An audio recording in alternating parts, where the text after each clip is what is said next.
Yes, hello, welcome everybody, it's Chris here from the Ministry of Dice, and welcome to part 5 of my Dice Masters Affiliations guide.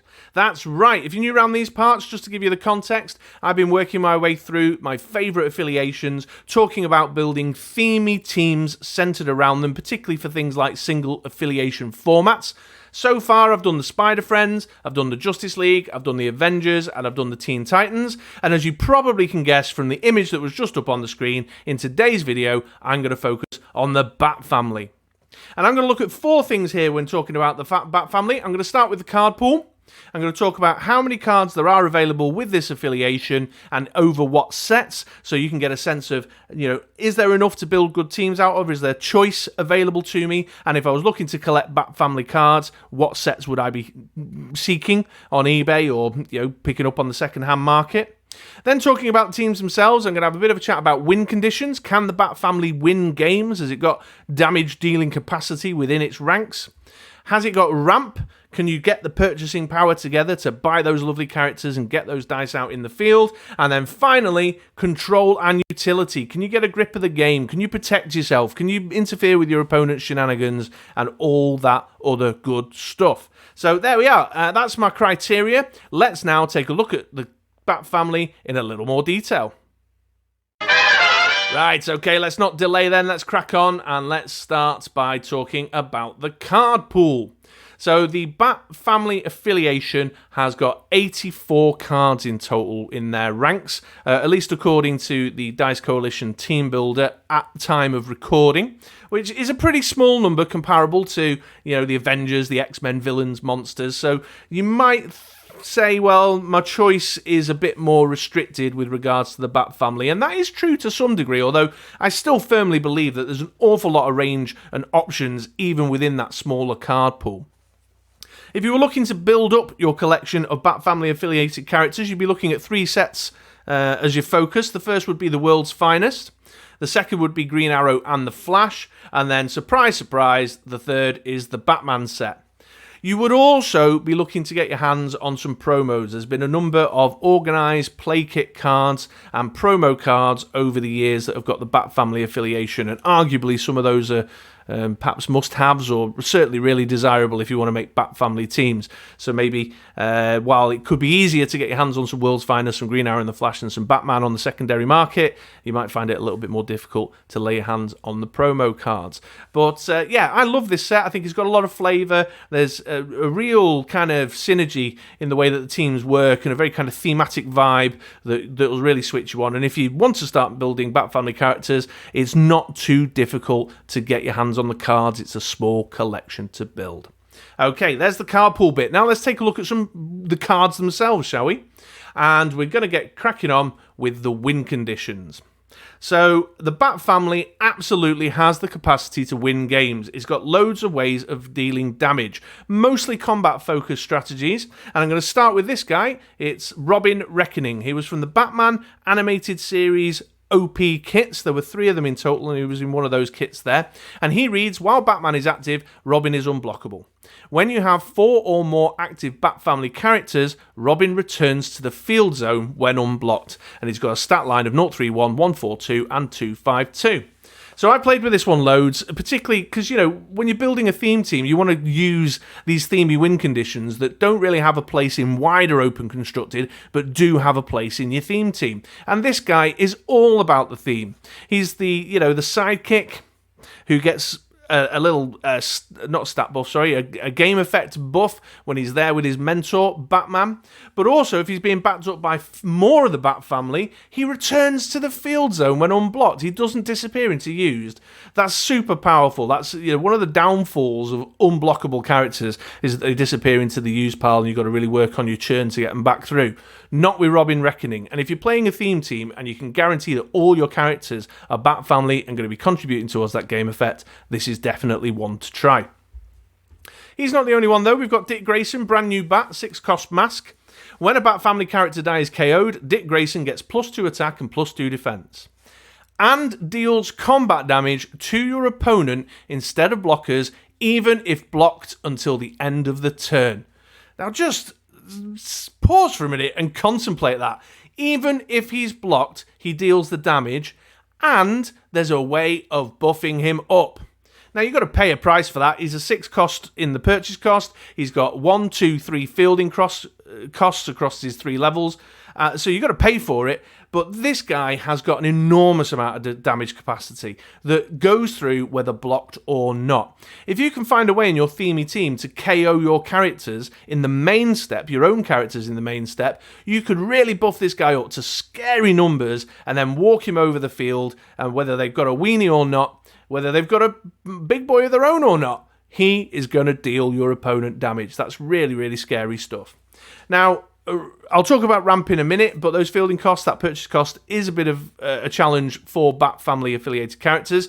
And also, it depends on how you play single affiliation, because you're going to need to rely on some things like basic actions to KO your own characters in the main step. And you'd want to be looking at basic actions like Truce, or if you're a bit loosey-goosey around the intellectual property, you can maybe throw magic missiles in, unstable canisters in, as means of KOing your own characters. There's a selection of Bat family characters with 1 defense. Alfred, which we'll look at in a minute, is a great suggestion for this. So there you go, Dick Grayson, brand new Bat. While we're KOing our own characters, let's talk about Bruce Wayne, International Playboy. He represents a certain element of the Bat family that I think is important, because one thing they do really well is clear out blockers. You get your little team together, and then you start clearing out blockers. You're throwing batarangs around and, bat roping them and hanging them by their ankles from the ceiling and all, because that's what Bat family people do. And this guy is a great example of that. While Bruce Wayne is active, when one of your character dice is KO'd, you may place a Batman die from your bag or use pile into the field zone at level 3 and capture target level 1 or 2 character die. Return the captured die at the end of the turn. So Bruce Wayne, let's say hypothetically, got myself an Alfred out in the field at level 1. I've got a magic missile or an unstable canister on my team out in the basic action pool. I pop Bruce Wayne out. I then KO Alfred, grab myself a Batman die right out the bag and into the field at level 3 with his big beefy stats. Capture a blocker that's at level 1 or level 2, and then attack with Bruce Wayne and attack with Batman with those big nasty attack numbers. Super, super fun. Now, pair this up with something like Batgirl Babs. When Batgirl takes damage, deal 4 damage to target opposing characters, divided any way you choose. So give her a ping and then start shooting out more of those weenies. And then chuck in something like Nightwing, Flying Grayson. When Nightwing attacks, deal 4 damage divided as you choose among up to 4 target opposing character dice. And the batarangs and the boomerangs and bow sticks and I don't know, they're just kung fuing it up, aren't they? Clearing out blockers. You have an enormous capacity to deal damage. They've all got really, really significant stats, and 4 or 5 good affiliated characters in a single affiliation tournament. You don't need the brand new Bat. You don't need the unblockable Robin, because you just line these up and just start clearing out your opponent's blockers to do what you want to do. Oh, and actually, it's a Bat family. We should talk about a Batman. There's this guy. Creates utter chaos, but could really clear a board down.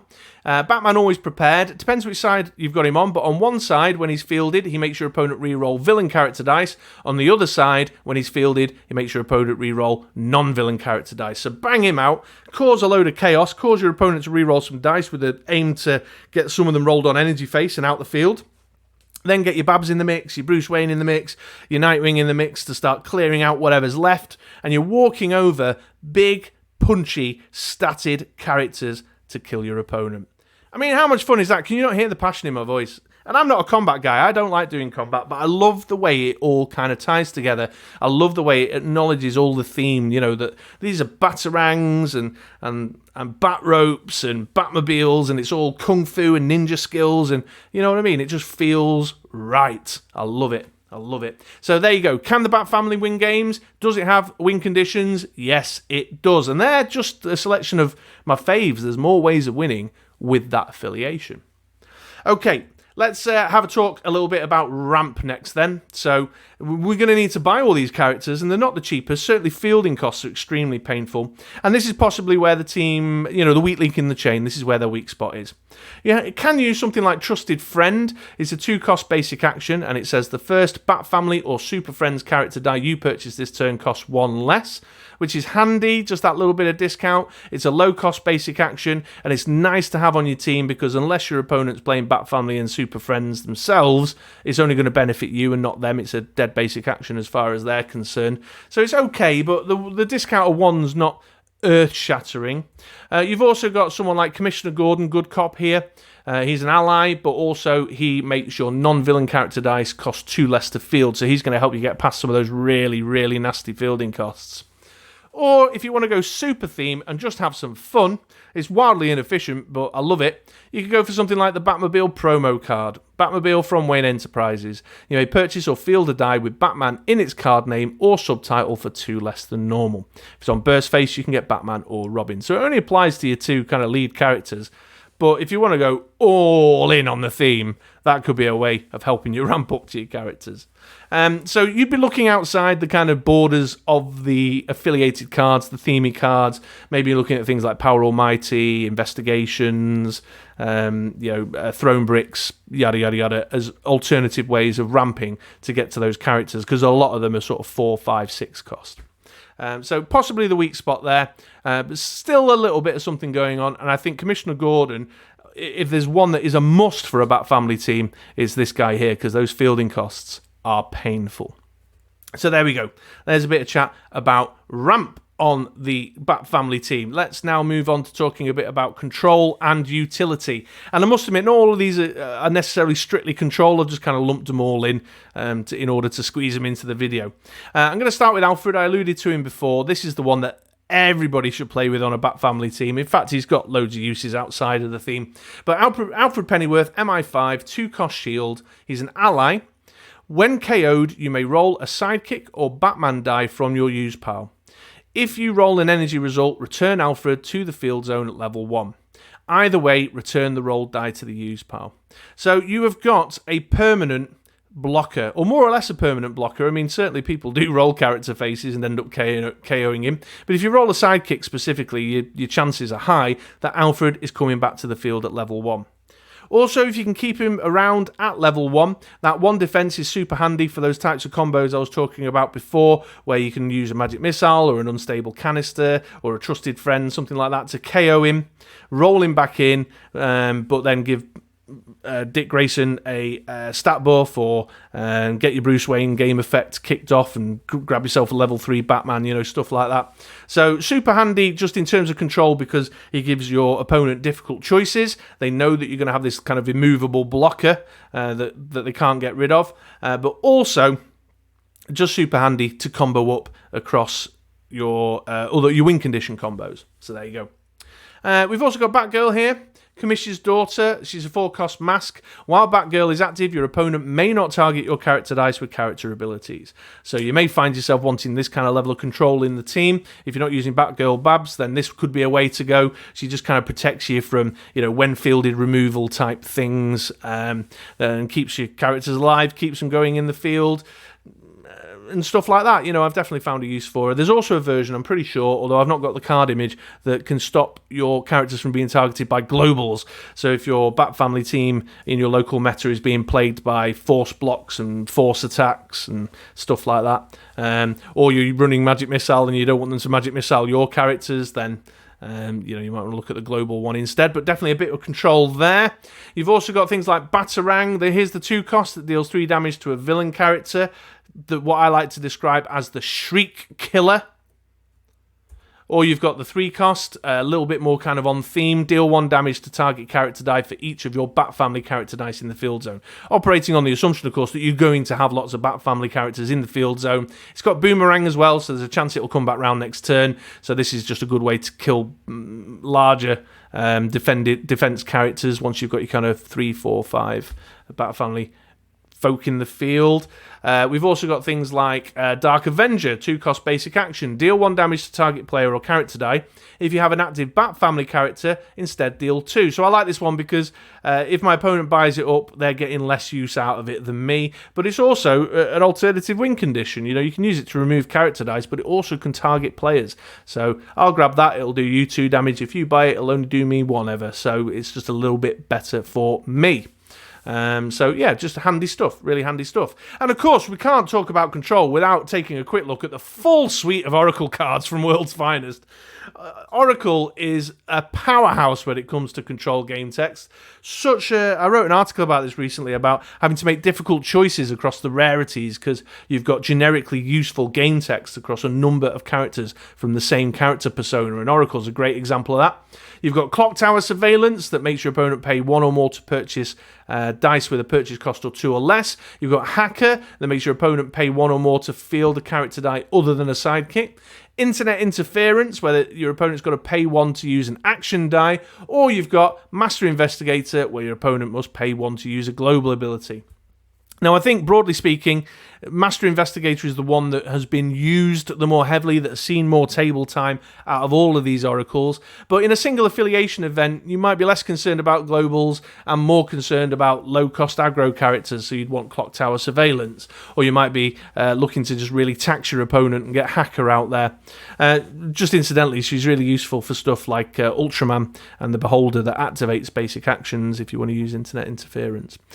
So loads of control available, and if you're looking to just stack up a wall of Bat family characters to support, like the unblockable Robin, for example, then she's a great choice. Look at her defense stats: 3, 4, 5, low fielding cost, which is rare for Bat family characters, with 0 cost across the field. Really taxes your opponent's ability to do stuff. You would just make a meta choice, make a meta decision. What do people play around your way? You know. So there you go, Control.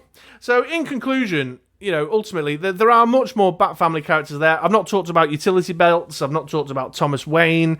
I've not talked about Huntresses. There's tons more options. There's a Great Red Hood. But those are just some of my favourites. Again, please do let me know in the comments below if there's any Bat family characters I've not mentioned today that you are a big fan of. I'd love to hear about it. That's part 5. Make sure you subscribe to the channel if you want to be on top of when part 6 comes out. But in the meantime, I've been Chris, and I'll see you on a Ministry of Dice podcast over at BritRoller6.com, writing a blog post, or here on our YouTube channel sometime soon. See you later, folks.